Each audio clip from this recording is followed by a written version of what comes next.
So what do you get when you cross fashion and Disney together? Oh, oh wow, I so did not intend for this. What a coincidence. But what I meant to say was you get 2 reviews for the price of 1, or the click of 1. Pretty clever, am I right? I gotta stop attempting to be funny in my videos. What is up, everybody? Random Man here. I hope everyone out there is continuing to stay safe and be well during this unpredictable time, as I am here bringing you not just 1, but 2 movie reviews, as I mentioned moments ago, and they are for the 2 newest releases from over this past Thanksgiving holiday weekend. I hope everyone had a happy Thanksgiving. Both of these films are currently only playing in theaters, and for me specifically, I took advantage of $5 Tuesdays at my local theater chain. Shout out to Classic Cinemas for that. And I will begin by bringing you my review for House of Gucci. Based on the 2001 book of the same name by Sarah Gay Forden, the plot of this biographical crime drama basically follows Patrizia Reggiani, played by Lady Gaga, and Maurizio Gucci, played by Adam Driver, as their romance transforms into a fight for control of the Italian fashion brand Gucci. Going into this movie, I had moderate expectations. This is the latest film directed by Ridley Scott, which today, as I am recording this, happens to be his birthday. So happy birthday to one of the great directors, as over the past several decades, he has made quite a few classic films, and my personal favorite of his probably has to be 1982's Blade Runner, specifically his final cut from 2007, as over time, I have grown to really adore this movie. Nowadays, he's considered to be a more hit-and-miss director, but he always tackles projects that are interesting on paper. This film is the second film of his that has been released theatrically, the first one being last month's The Last Duel, which I really intended to see but sadly missed out on it in theaters despite hearing very good things about it. And with House of Gucci specifically, it had me interested because of the plot, it being based on the true story of what is essentially the fall of the House of Gucci, which ended in the murder of Maurizio Gucci, and the cast that was involved here. Which, speaking of them, starting out with the cast and their performances, we have Lady Gaga in the lead role of Patrizia Reggiani. Now, she is coming hot off of her recent starring turn in A Star is Born from 2018, which I loved her in. She was nominated for the Best Actress Oscar for this film and won the Best Original Song Oscar for her smash hit song Shallow. And this film, House of Gucci, and the performance that Gaga gives in it, I think proves that her having her first lead role in A Star is Born was not a fluke. This is a much more devious role that Gaga is tackling, and I think she is more than up to the task in bringing us a character who gives us a sense of her perspective in seeing what she is doing, and also vying for more than just marrying one of the heirs to the Gucci fortune. As with how she is in the majority of this movie, she utterly transforms, and you cannot take your eyes off of her. At least I couldn't, not just because of how talented she is, but also the various wardrobe changes that she would have in the film. Yeah, she is utterly stunning here, and I think that Gaga really is giving it her all. Then we have the supporting players here, like Adam Driver as Maurizio Gucci. This is the second collaboration in a row with Ridley Scott that he has done, coming right after The Last Duel, and with Driver playing this character, he pours a sense of hesitation and want to separate himself from the Gucci name. And after he does meet and hook up with Patrizia, he further shows off a shy personality to him, which at first I thought was a little hard to believe because Driver in real life is a former Marine and he stands over 6 feet tall. The chemistry between himself and Gaga and the way he has more prominence throughout the rest of the movie, I think makes this not one of his best performances, but I think he does what he does well. Then we have Jared Leto as Paolo Gucci. He is the cousin to Maurizio and the son to one of the two brothers and leaders in the Gucci name. A lot has been said with his performance in that he is over the top and really overdoing it in terms of how he looks and just how he comes off. Personally, I did not find him as showy as I expected him to be, despite him being caked in all this makeup, prosthetics, hair, and wearing a fat suit, even heightening his voice to something like this, and also carrying on an Italian accent that's exaggerated like some other members of the cast also put on.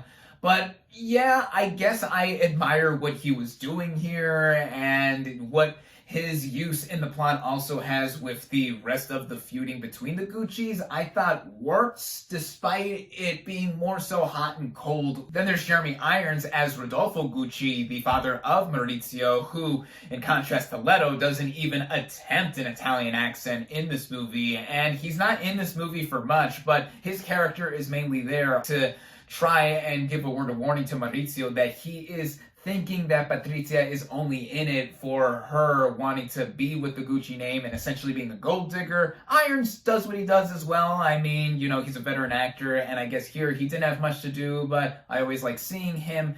Al Pacino plays Aldo Gucci, the father of Paolo and the uncle to Maurizio, and he is actually Italian himself, and I think with his prominence across the rest of the movie, I also think, like the other veteran actors in this movie, he does what he does well. We do get one freakout moment from him, which is a trademark in what Pacino has given us in the rest of his filmography. Salma Hayek also shows up here as this psychic fortune teller that Patrizia initially meets through calling her over the phone through television, and she's barely played up in the marketing of this movie, though she mainly shows up as a means to get into the murder part of the story. And yeah, I love Salma Hayek, but she really didn't have much of an impact in this movie, essentially playing like the crazy witch archetype and just involving herself with Patrizia. And I do have to give a shout out to Jack Houston in the supporting cast too, as he had a lot of prominence in this film, and I liked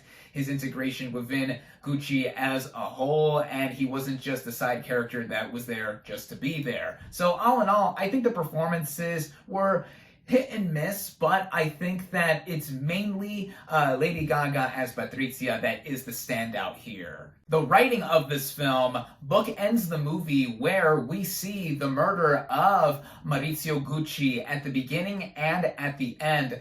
And after that initial opening scene, we see the build-up and the further fleshing out of the relationship between Patrizia and Maurizio. And once they are eventually married, we see how Patrizia further pulls herself into the Gucci empire and wants to change it. And it also involves a lot of family drama, as I mentioned with the other characters. I mean, if you thought your family was dysfunctional, here, there's a lot of feuding that is mainly set up and orchestrated by Patrizia herself between all the various members of the Gucci family. And it at first sets up something interesting to where we see the inner workings of how the Gucci family and the overall fashion brand is at stake. That I thought made the movie entertaining, and I think this is also due in part to the directing by Ridley Scott. This mostly being a drama, I think that Scott behind the camera keeps up a certain vision to where we are seeing something happening in almost every scene, and just the further progression and the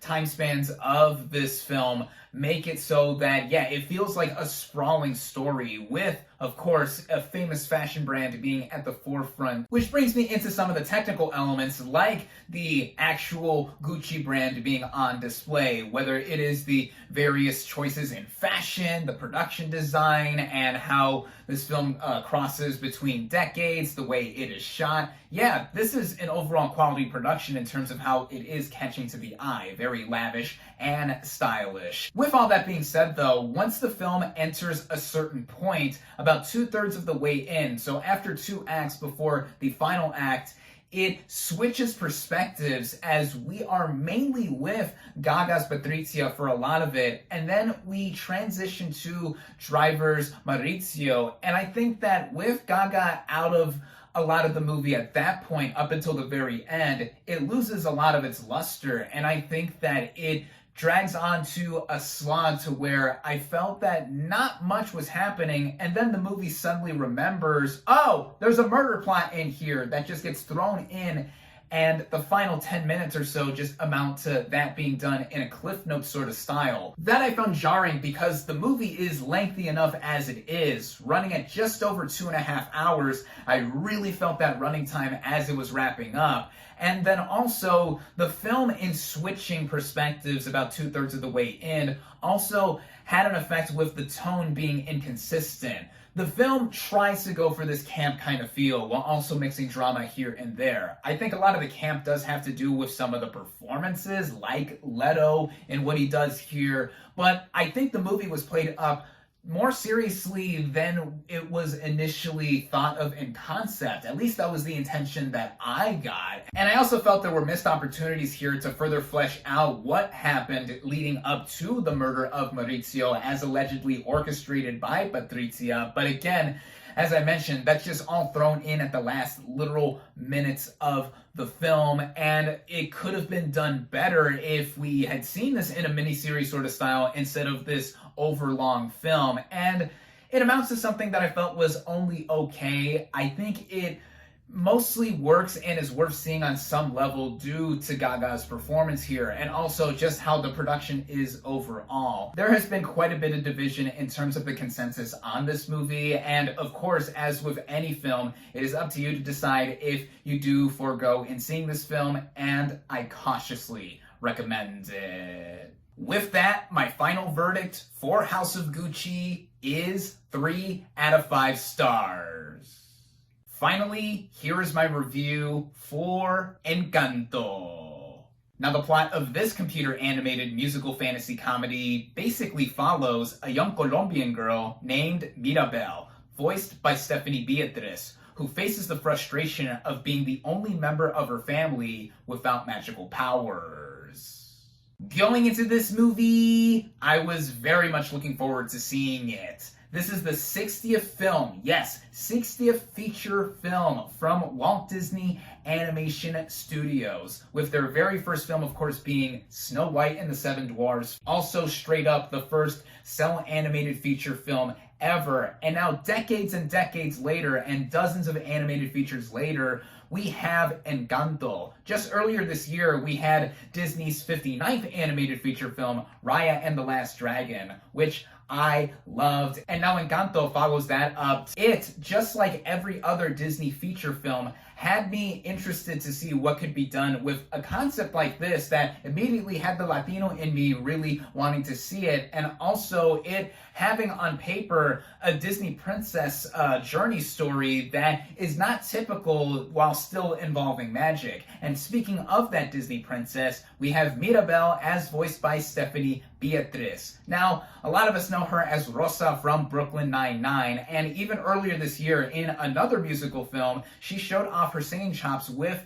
In the Heights. And now here, she not only does that again, but she also voices a character who I think has a lot of relatability. I mean, automatically, I don't think any one of us has any magical powers that we know of, but with Mirabel, she is the only one in her family who does not have any magical powers bestowed on her. She is constantly reminded of that, on top of living in this sentient house with the rest of her family. It looks and acts like it is living along with these characters, and as the plot further unfolds with the magic in Mirabel's family being at stake, it gives her character a time to shine, a lot of time to shine, as I should say, with Beatriz's performance vocally, and how we just see her journey all across the movie, with the film also mostly taking place in this aforementioned sentient house, and the overall use of it in the movie I think was well done with how expansive it is internally. The rest of this voice cast, made up of predominantly Latino players, I should mention too,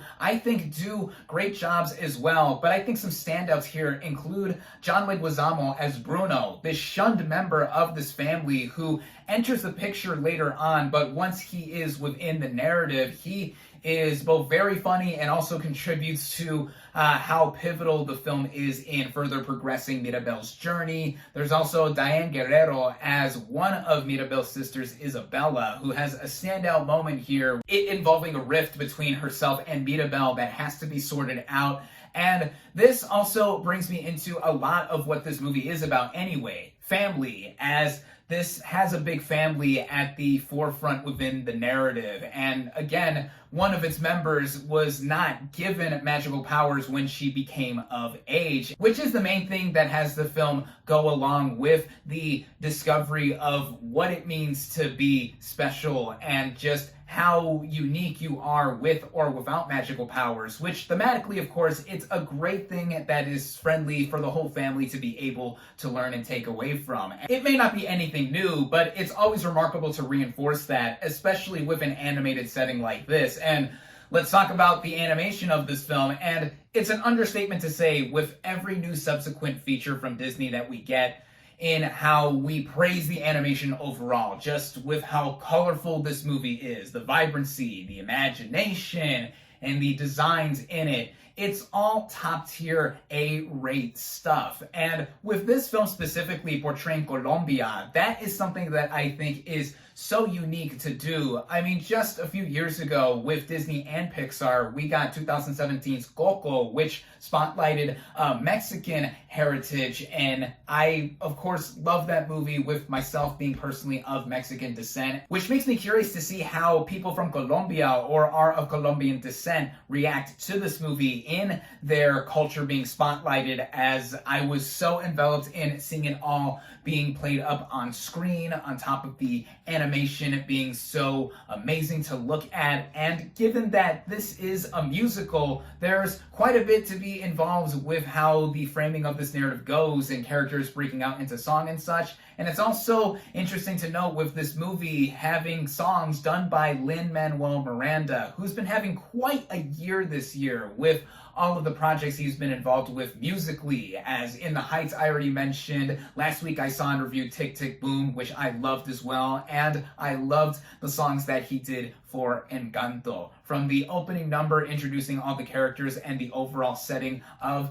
Encanto, it just has a charm about it, which coincidentally, that is what Encanto means when translated to English, charm, or the overall magical realism that it carries across it, and that has to do with its musical nature and the way it moves all around pacing-wise. This film runs at just about 100 minutes or so, and it is a breezy watch to say the least too. Always something happening on screen and it moving along at a pace that never lets up in the slightest. And I think that this film, even with it falling into a lot of convention that Disney has done in the past with how it is as a musical and also a specific journey for the protagonist, yet I think it reinforces the formula to be done well. At least I thought it was executed that way while watching this movie throughout. And I gave Raya and the Last Dragon a lot of props earlier this year for being so different from the Disney animated feature formula, to where it wasn't a musical and there was no romance at the center of it, and it did also spotlight a specific culture that was so cool to see on screen. Yet with Encanto, I think that it also proves again that when the formula does work, it really works. There's something in here for anyone to enjoy, as I think it is colorful, cultural, magical, musical, y algo para toda la familia, something for the whole family. As in short, me encanta Encanto. I love Encanto. This is now my favorite animated film of the year thus far. Also, straight up one of my favorite films of 2021 thus far. I highly recommend it. With that, my final verdict for Encanto is 4.5 out of 5 stars. Thank you all, as always, for watching. Be sure to like this video, comment on what you thought of House of Gucci and Encanto. Social media links in the description. Subscribe to my channel for more, and I'll catch you on the next movie review.